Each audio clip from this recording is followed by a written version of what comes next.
May 1984. I walked into the Southern Cross Ballroom in Melbourne, stepped onto the stage and looked out on a crowd of about 350 people. It was the largest audience I'd spoken to up until that time. I was freaking out. I was well prepared. I knew what I was going to speak about. However, I was quite terrified. Like I said, this was the biggest gig I'd ever done. My heart was in my throat. And as prepared as I wasn't sure I was prepared enough. At the end of the presentation, which I don't remember much about, to be honest with you, at the end of the presentation, people started to come up to the stage and I was kind of like freaking out a little bit. But they came up to say thank you. And as they came up to say thank you, I crouched down on the edge of the stage, sat on the edge of the stage as people lined up down the center aisle. And I started to speak to them, and people said amazing things. They said wonderful things. They talked to me about how what I had said reminded them of the Vedanta, and reminded them of Kabbalah, and reminded them of Gnostic teachings, and Buddhism, and philosophy, and psychology, all the things that I'd studied, all the things that I was hoping they would get out of it. And it had lifted them up, it had inspired them.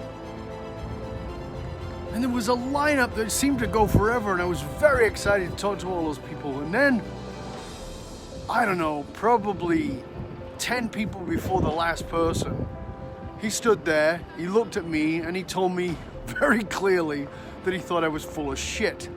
That he thought I was what did he say? Something like an American snake oil salesman or something like that. And to be honest with you, I was devastated. I was absolutely devastated. And I really wasn't present for the rest of the people who came up and actually said thank you and about how much it impacted them and how much they'd gotten out of it. I tell you this story because I want to ask you a question. How do you measure success? When I think about success and the way that I measured it in my life and continued to measure it for many years after that, was I measured success, and so many people that I meet measure success in large quantities. It only counts if it's massive.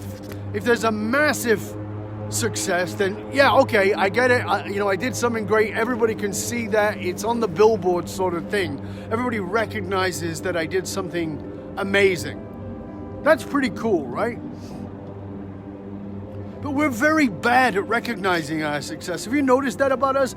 That most of us don't even recognize our success at all. Unless it's absolutely huge, unless there's a ton of accolades with it, unless a ton of people actually notice that we've had a success, most of us don't even notice our own successes.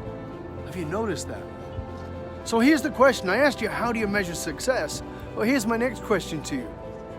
How do you measure failure? You see, one of the things that I've really noticed, I noticed it about myself, and I did it for years, and occasionally I got to tell you, still struggle with it, is that I measured success in massive things, but I measured failure in minor things. Something had to be absolutely freaking huge for me to notice it, for me to call it a success, for me to feel like I had any right to claim that success. But a failure, oh my goodness. Any failure counted. Any minor failure, a slip of the tongue, a wrong fact, a statistic that was off, something that I missed, any little failure counted as a major failure.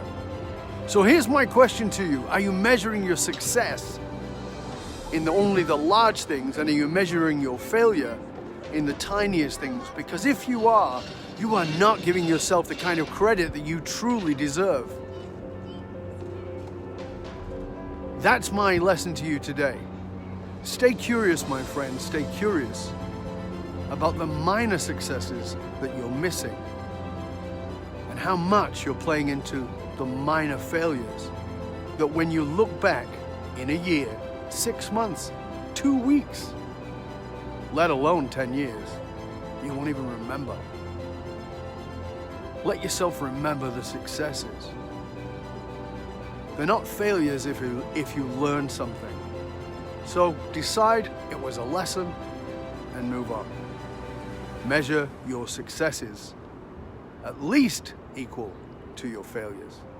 Till next time, this is Dov Baron, FullMontyLeadership.com, saying stay curious, my friend, stay curious about all the little successes that add up to make you magnificent so you can live your deep greatness. You can reach out to me at FullMontyLeadership.com and discover how you can tap into your deep greatness. And of course, if you have an event, let me know. Maybe I can speak for you. Take care.